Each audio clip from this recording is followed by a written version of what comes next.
Grégory Joron, bonjour à vous. Bonjour. Merci d'être là, secrétaire général du syndicat de police. Alors, c'est un nouveau, comment on dit ? Unité.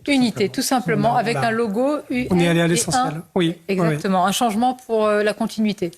Oui, et puis un rappel de valeurs républicaines, parce qu'on a mis un oriflamme blanc-rouge sur le logo. Je pense que c'est important, vu le temps qui est le nôtre, de rappeler que les policiers sont des policiers républicains et rien d'autre que ça. On a raté quelques épisodes dans la justice des mineurs, très clairement. Alors, c'est un euphémisme que de le dire.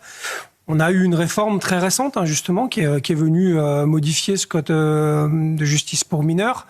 Des syndicats de magistrats, un seul d'ailleurs, celui avec qui on travaille régulièrement, Unité Magistrat, avait dénoncé d'ailleurs le manque de vision, avait expliqué que finalement le chemin qui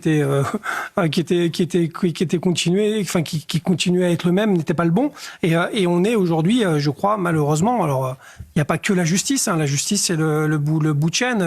Il y a tout ce qui doit se faire avant, la prévention, la parentalité, tout ça, vous en avez déjà parlé. Mais quand même, on voit malheureusement qu'on a des mineurs multirécidivistes dont on ne sait pas quoi faire, très clairement, dont on voit que notre système judiciaire n'a pas pris la mesure de l'enjeu. On est encore sur un code qui date, une ordonnance de 1945. L'ouvrage de Maurice Berger, pédopsychiatre en centre d'éducation fermée, c'est super éclairant pour le coup. Ouais. Là, c'est un professionnel qui a fait que ça toute sa vie et qui nous explique que finalement, si ces gens-là, à un moment donné, ils prennent pas un mur, mais un vrai mur, pour leur dire, bah voilà, tu vois, la limite, elle est là, c'est sûr qu'il se passera rien. Le mur, il commence aussi pourquoi pas par de la contrainte physique. Des fois, il voit bien que des jeunes extrêmement agités qui arrivent sur des centres d'éducation fermés, qui font des crises, dès lors qu'ils les contraignent physiquement, ils se calment.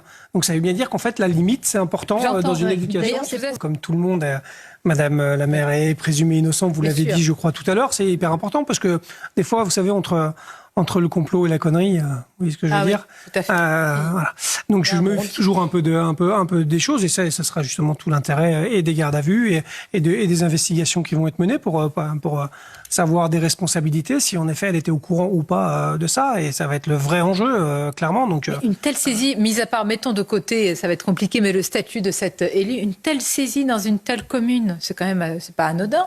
Ça veut surtout dire ce qu'on sait déjà, c'est-à-dire que malheureusement aujourd'hui le trafic de stupes est implanté partout, même dans les petites villes de province, et j'ai envie de dire même surtout dans les villes de province où il y a un peu moins de surveillance policière, un peu moins de pression, et on peut se servir de nourrices beaucoup plus facilement, et en tout cas on a l'impression d'être à l'abri, la preuve que non. Donc la tache d'huile est devenue une énorme flaque qui couvre la France. C'est malheureusement une réalité.